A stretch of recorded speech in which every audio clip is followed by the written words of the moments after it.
Thank you very much, Mr. Chairman. I am focused on making sure that our economy is strong and that we're all united in ways that would put us in a position to deal with China or anyone else who interferes with our ability to carry out our democratic commission methods. And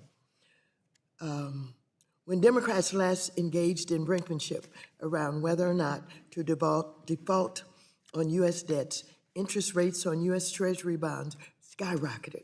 There was havoc in the stock markets, and government, companies, and consumers faced increased borrowing costs.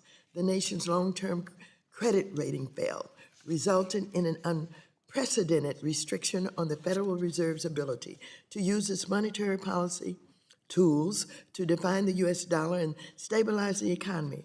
And all of this happened when, even though an agreement was reached and we didn't default, Republicans are yet again actively working to risk unleashing the same devastation or worse as they did just over a decade ago.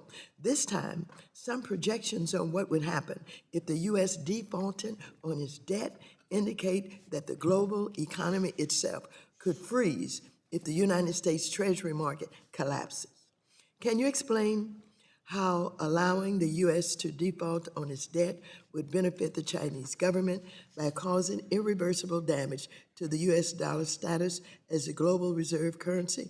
Also, please explain how a default would affect Americans' standard of living and our nation's economic standing and political influence across the globe. And I am directing this question to Mr. Livius Harrow. Thank you very much, Congresswoman. I think that a default on the national debt would be catastrophic for Americans and would be a gift for Beijing. You, Congresswoman, cited a number of the risks we run domestically with a major hit to our economy and to our financial markets, which would obviously undermine our economic position vis-a-vis Beijing, as well as harming Americans here at home.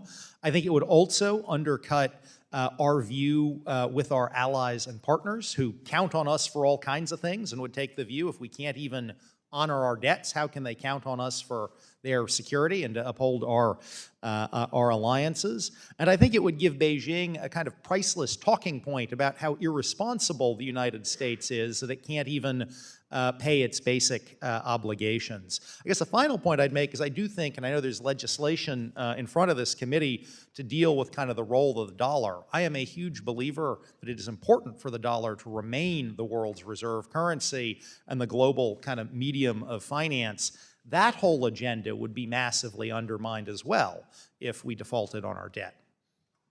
Thank you very much.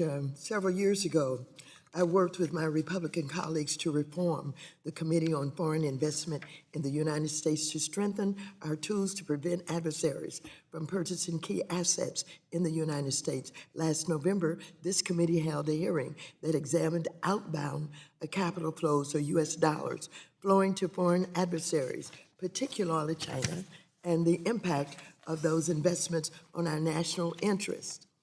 Several of the witnesses argued for a federal panel to review and, if necessary, restrain certain types of outbound investments, like the controls we impose through CFIUS.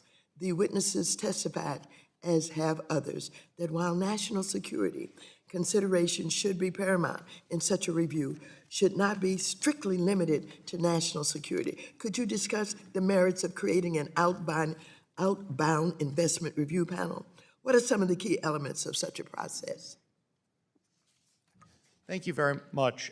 As several of my colleagues and I have testified, I do think it's important that the U.S. have the authority to review a very narrowly targeted set of U.S. investments in China. The reality is, for example, when we're investing in semiconductors here, and we are limiting exports of semiconductor company to China, but U.S. companies can still invest in a Chinese semiconductor company to help that company develop its own technology. There's clearly a gap in the regime. And I think we need a narrowly targeted regime with the authority to close those kinds of gaps that we have in our national security apparatus currently. Thank you very much. I yield back.